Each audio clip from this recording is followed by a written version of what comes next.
안녕하십니까. 오늘 시편 40편 말씀을 같이 6절부터 나누겠습니다. 주께서 나의 길을 통하여 들리시기를 제사와 예물을 기뻐 아니하시며 번제와 속죄제를 요구치 아니하신다 하신지라. 그때 내가 말하기를 내가 왔나이다. 나를 가르쳐 기록한 것이 두루마리 책에 있나이다. 나의 하나님이여 내가 주의 뜻 행하기를 즐겨오니 주의 법이 나의 심중에 있나이다 하였나이다. 내가 대회 중에서 의의 기쁜 소식을 전하였나이다. 여호와여 내가 내 입술을 닫지 아니할 줄을 주께서 아시나이다. 내가 주의 의를 내 심중에 숨기지 아니하고 주의 성실과 구원을 선포하였으며 내가 주의 인자와 진리를 대회 중에 은이치 아니하였나이다. 여호와여 주의 긍휼을 내게 그치지 마시고 주의 인자와 진리로 나를 항상 보호하소서. 무수한 재앙이 나를 둘러싸고 나의 제약이 내게 미침으로 우러러 볼 수도 없으며 제가 나의 머리털보다 많으므로 내 마음이 사라졌음이니이다. 예.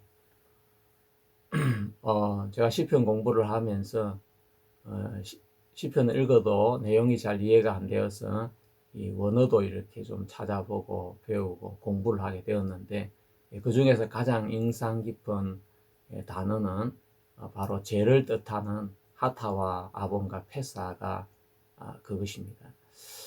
다윗은 시편 40편에서 자신의 죄악이 자신을 둘러싸고 있다고 고백을 하고 있습니다. 12절 기록이 바로 그것인데 무수한 재앙이 나를 둘러싸고 나의 죄악이 내게 미침으로 우러러 볼 수도 없으며 제가 나의 머리털보다 많으므로 내 마음이 사라졌음이니이다 라고 했습니다. 자, 여기에 내 죄악을 아보노타이라고 원어는 적고 있습니다.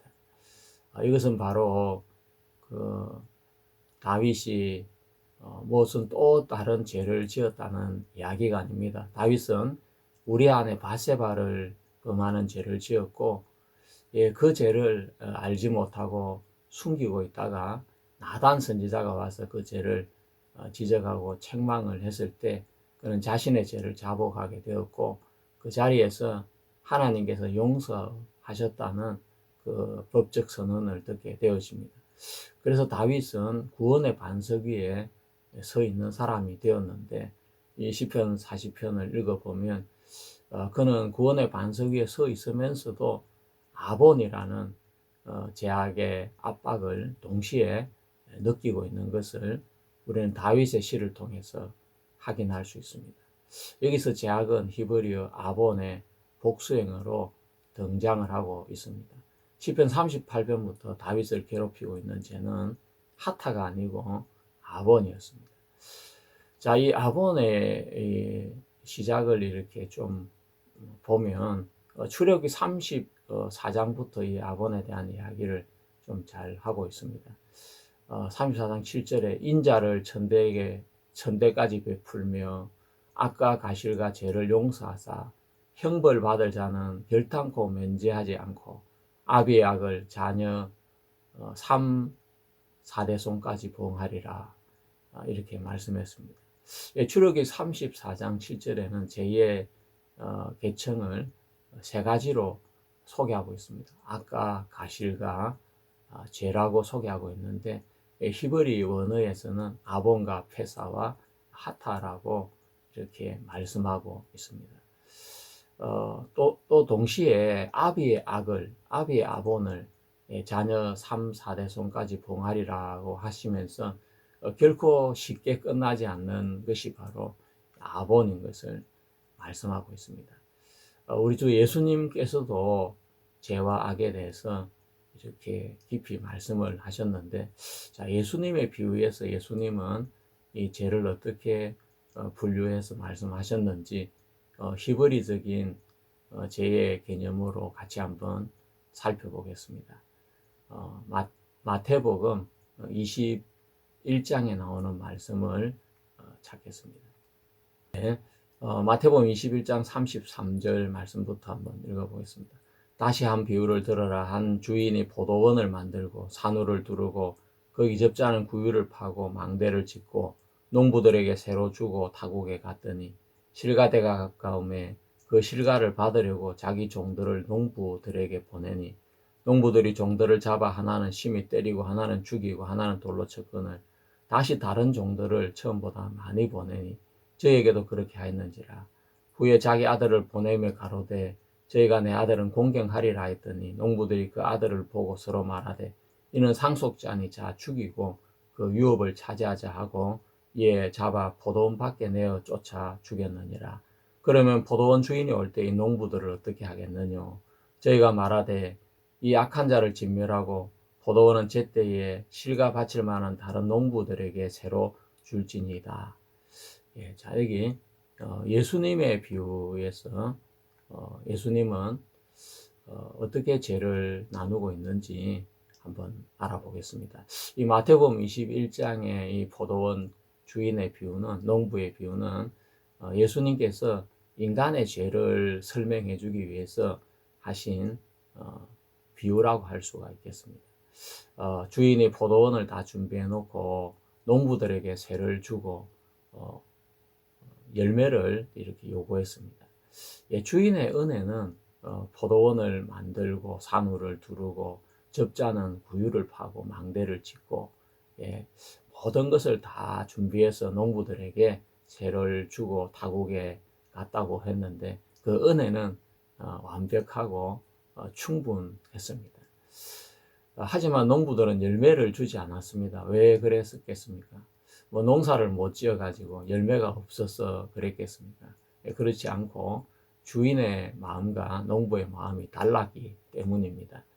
열매는 세금이 아니고 정말 주인에 대한 감사와 공경과 사랑의 표현이 열매라고 할 수 있습니다.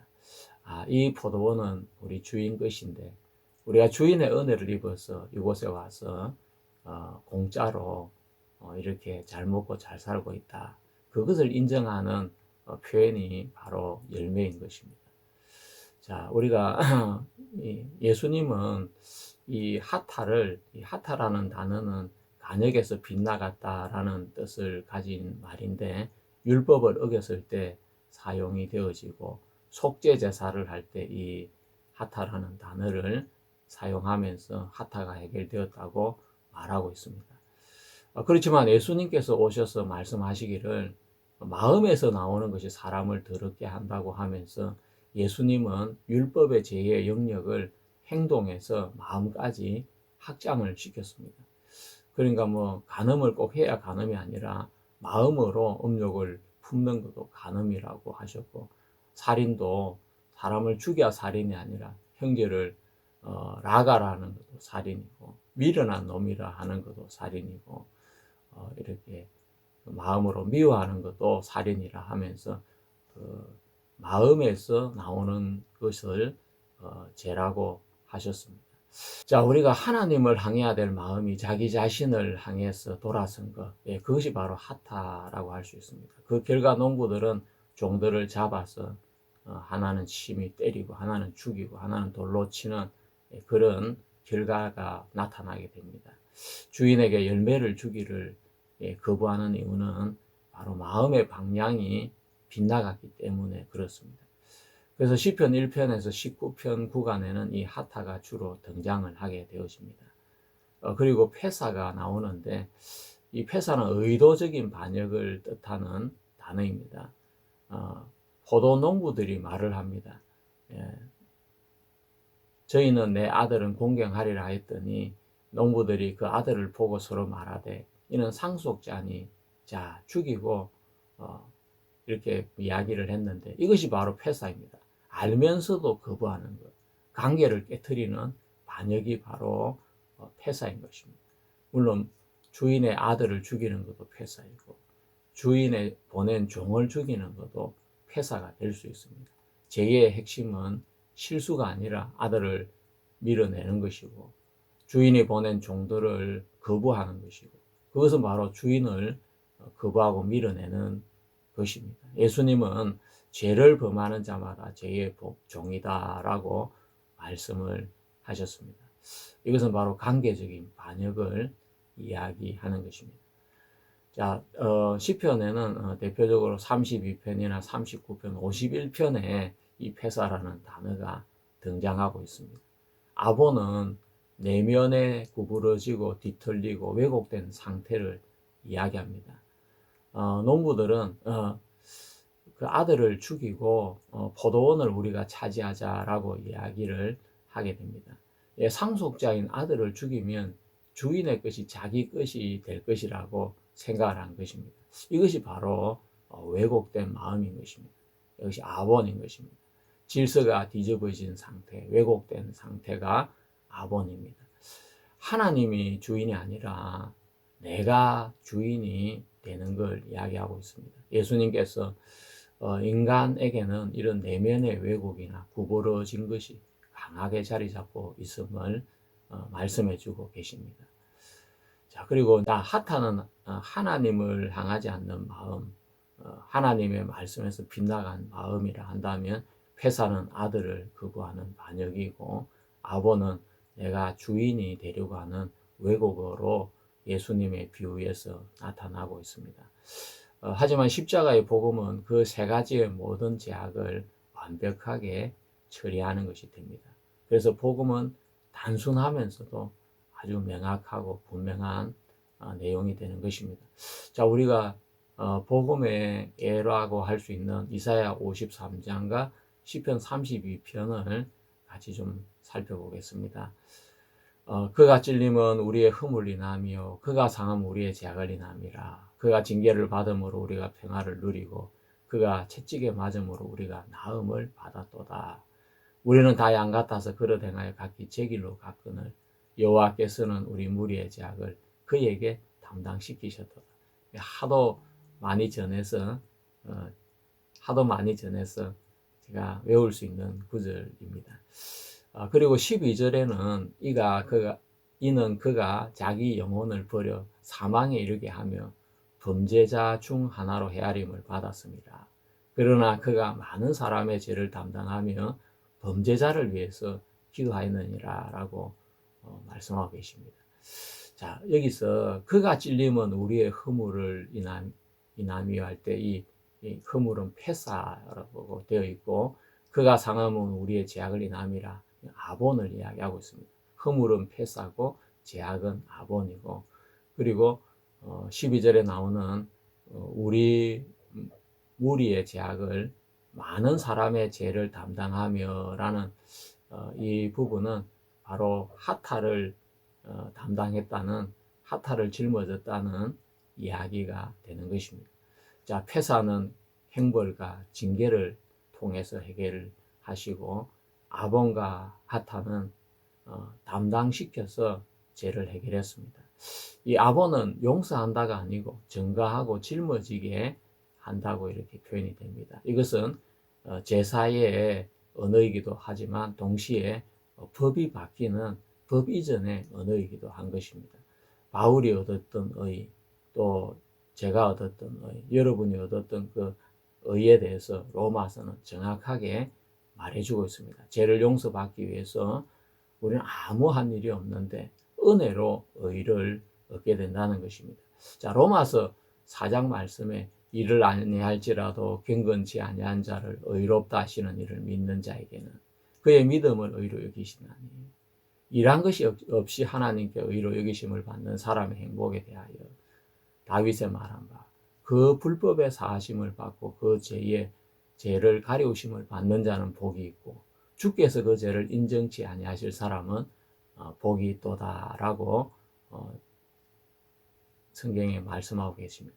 자, 이 말씀은 시편 32편 말씀을 인용한 말씀입니다. 시편 32편에 이렇게 되어 있습니다.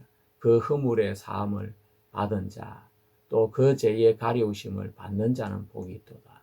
여호와께 정죄를 당치 아니하는 자는 복이 있도다라고 했습니다. 자, 우리가 이 원어 성경을 볼 때 그 허물의 사함을 받는 건 패사를 이야기하는 것이고, 그 죄의 가리우심을 받는다는 것은 하타를 이야기하고 있고, 여호와께 정죄를 당하지 않는다, 이거는 아본을 말하고 있는 것입니다. 우리가 한글로 번역된 성경을 읽으면 이 과거와 현재와 미래, 시제의 구분이 뚜렷하게 되어 있기 때문에 과거, 현재, 미래의 모든 죄를 다 용서해 주셨구나. 자, 이렇게 해석할 수 있는 것이 최고의 해석입니다. 하지만 원어 성경을 보면 내용이 좀 더 예리해지고 깊어지게 되는 것입니다.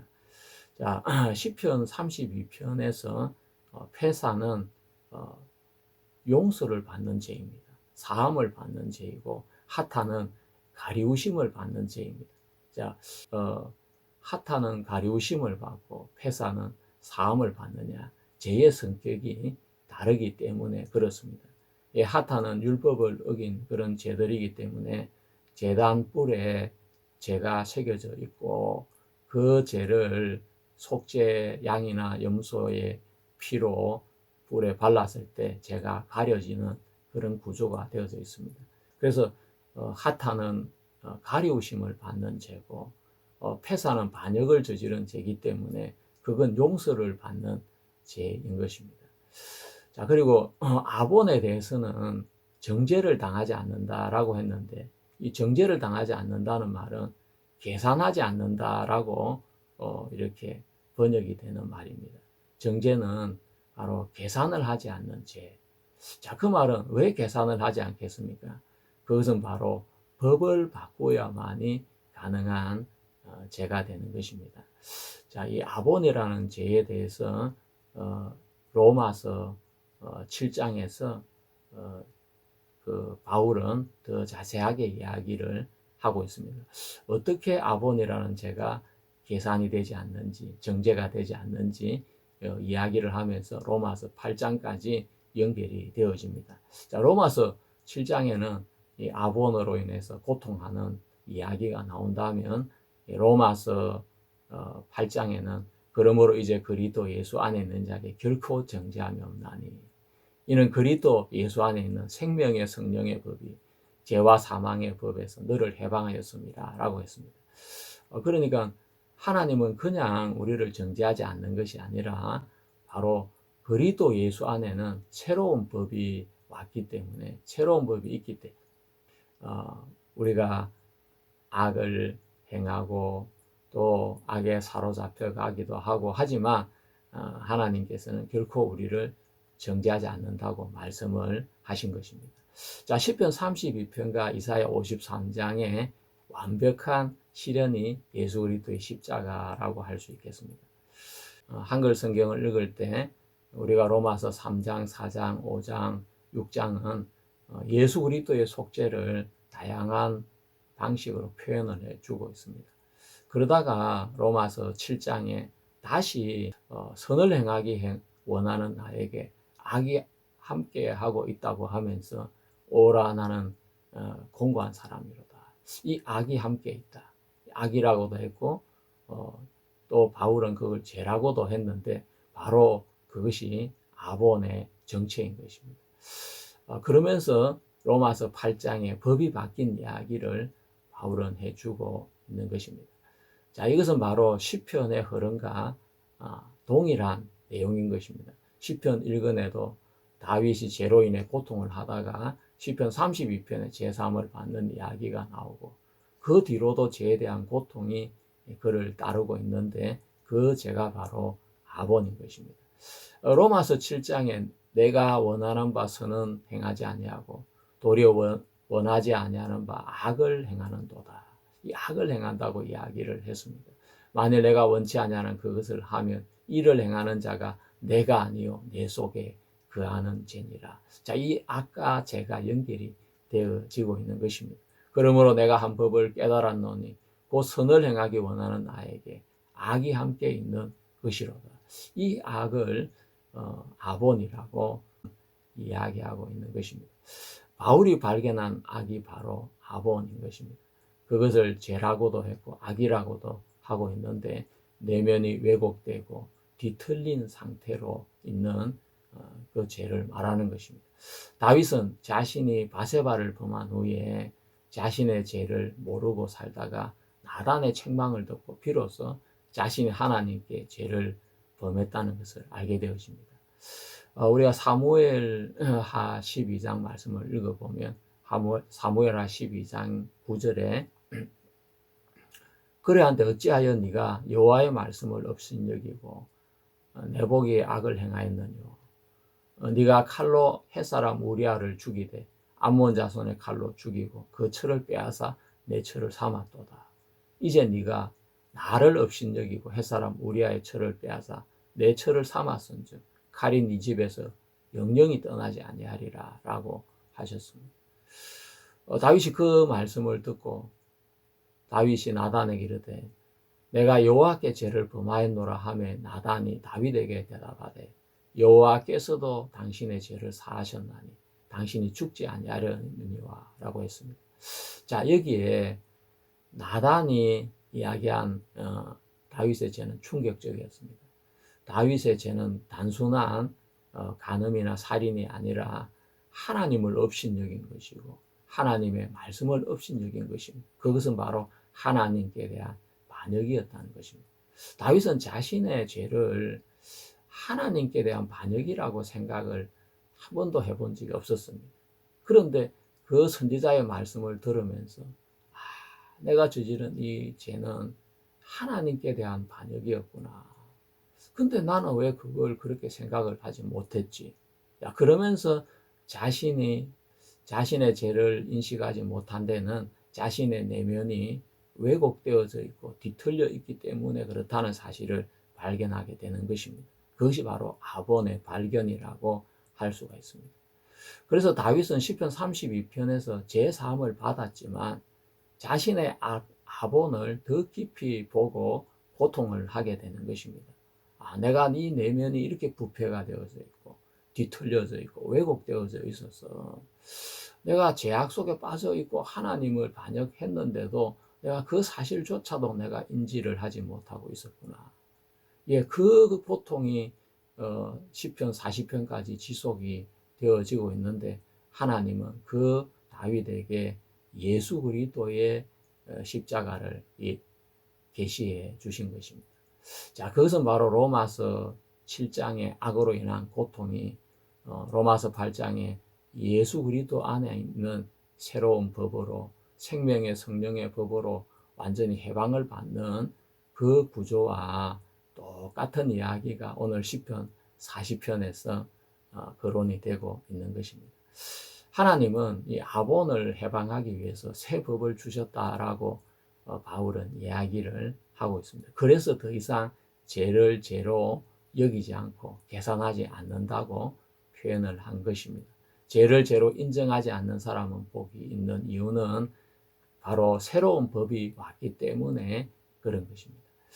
바울의 결론은 이 악이 없는 것이 아니고 의인이 되었지만 더 이상 하나님께서 의인의 그 악을 계산하지 않는 것은 죄로 계산하지 않는 것은 바로 그리스도 안에 들어왔기 때문인데 그리스도 안에는 생명의 성령의 법이라는 새로운 법이 작용하고 있기 때문이라고 그는 말씀을 했습니다. 이것은 법적 언약적 위치의 변경을 말하는 것인데 새 언약, 새 법 아래로 그리스도인은 이동을 했다는 것을 의미하는 것입니다. 그래서 로마서 8장에 선언이 나오는 것입니다. 그러므로 이제 그리스도 예수 안에 있는 자에게 결코 정죄함이 없나니 이는 생명의 성령의 법이 죄와 사망의 법에서 너를 해방하였음이니라. 얼마나 좋습니까? 하지만 문제는 대부분 신학자들이 오랫동안 죄를 하타로만 생각을 하고 죄 사함을 그 하타의 해결로 생각을 했기 때문에 좀 우리가 복음을 듣고도 많은 오해가 일어나고 또 죄에 대한 완전한 해방을 경험하지 못하게 되는 것입니다. 예수님의 십자가를 죄의 용서로만 생각을 할 때 아본의 용서가 되는 새로운 법이 와서 해결한 이 부분을 신학자들은 지나치게 되어지고 그래서 이 아본에 의한 고통을 해계로 대체하려고 한다든지 법을 행하는 것이나 또 그렇지 않으면 성화로 그것을 이겨보려고 하는 그런 해결책을 가지게 되는데 바울은 로마서 7장 뒤에 로마서 8장을 말씀해 주시면서 로마서 4장에 왜 하나님께서 죄를 죄로 인정치 아니하시는지를 정확하게 설명을 해 놓은 것입니다. 자, 어거스틴은 인간을 원죄로 인해서 전적인 부패가 된 존재로 보았습니다. 그래서 인간을 죄라는 것은 인간의 본성 자체에 깊이 새겨져 있다고 그런 원죄론을 끄집어 내었습니다. 예. 그래서 인간의 자유의지는 하나님을 온전히 선택할 수가 없고 하나님의 은총 없이는 결코 인간이 의롭게 될 수 없다고 이야기를 했습니다. 자, 이 원죄론이 가지는 의미는 이 죄의 정의를 원래 구약 성경에는 하타와 아본과 폐사로 나누었는데 원죄로 나누는 순간 자연스럽게 원죄와 자범죄로 나누어지는 그런 구조가 되어지면서 속죄를 이해하는 것도 굉장히 애매해지게 되어지는 것입니다. 그리고 속죄제를 요구치 아니하신다. 이 부분을 한번 생각해 보겠습니다. 시편 40편에서는 하나님은 다윗의 귀에 제사와 예물을 원치 아니하시고 번제와 속죄제를 요구치 아니하신다고 하셨습니다. 왜냐하면 아본을 완벽하게 해결하기 위해서는 메시아가 오셔야 되기 때문입니다. 히브리서 10장은 시편 40편을 그대로 인용을 합니다.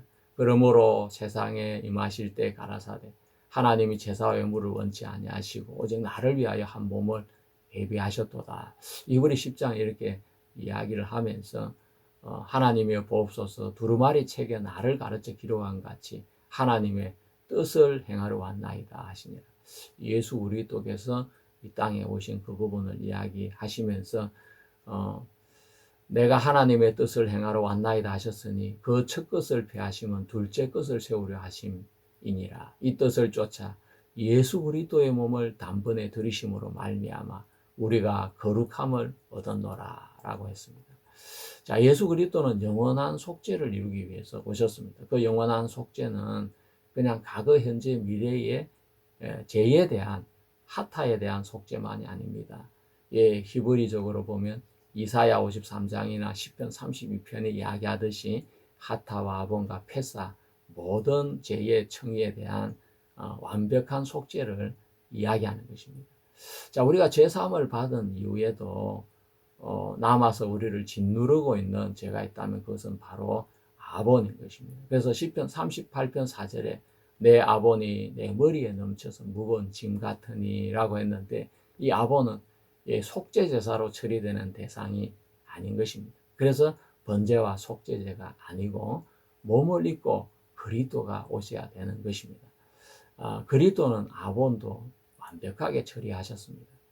새 언약과 바로 새 법을 세우심으로 아본은 이제 더 이상 정죄되지 않는 또 죄로 계산되지 않는 그리스도 예수 안에 있는 사람이 결코 정죄함이 없는 이유가 새 법이 왔기 때문에 그런 것입니다.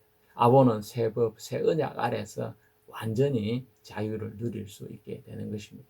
아본은 법이 바뀌어야 해결이 되는 죄인 것입니다.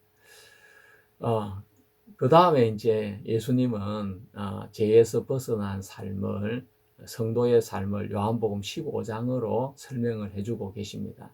자, 이제 정죄가 끝이 났기 때문에 모든 죄를 용서받았기 때문에 하나님이 내 죄를 다 가려주셨기 때문에 이제 끝이다. 그것이 아닙니다. 자, 요한복음 15장에 예수님 말씀하십니다. 너희는 내가 일러준 말로 이미 깨끗하였으니 내 안에 거하라. 나도 너희 안에 거하리라. 그러시면서 나는 포도나무요 너희는 가지니 저가 내 안에 내가 저 안에 있으면 이 사람은 가시를 많이 맺나니 나를 떠나서는 너희가 아무것도 할 수 없음이라 라고 하셨습니다. 이 말씀대로 성도는 예수님이 일러준 말씀으로 이미 깨끗하게 된 사람입니다.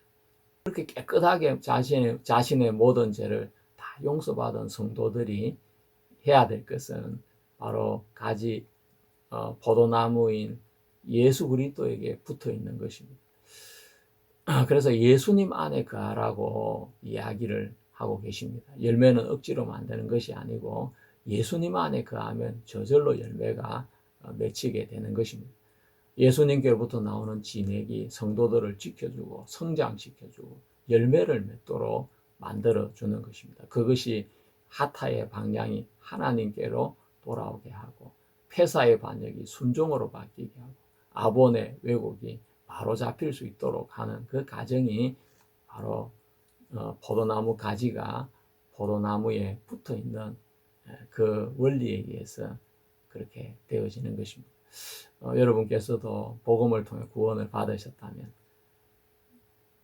물론 교회도 당연히 나가야 되지만, 내 마음이 나의 구원의 구원자이신 예수 그리스도에게 붙어 있을 때, 그리고 예수 그리스도로부터 끊임없이 진액을 공급받을 때 올바른 신앙생활을 할 수 있다는 사실을 꼭 기억하시길 바라겠습니다. 우리 이제 시편 40편을 마치고 41편 마지막 한 편을 남기고 있습니다. 또 다음 시간에 뵙도록 하겠습니다. 수고하셨습니다.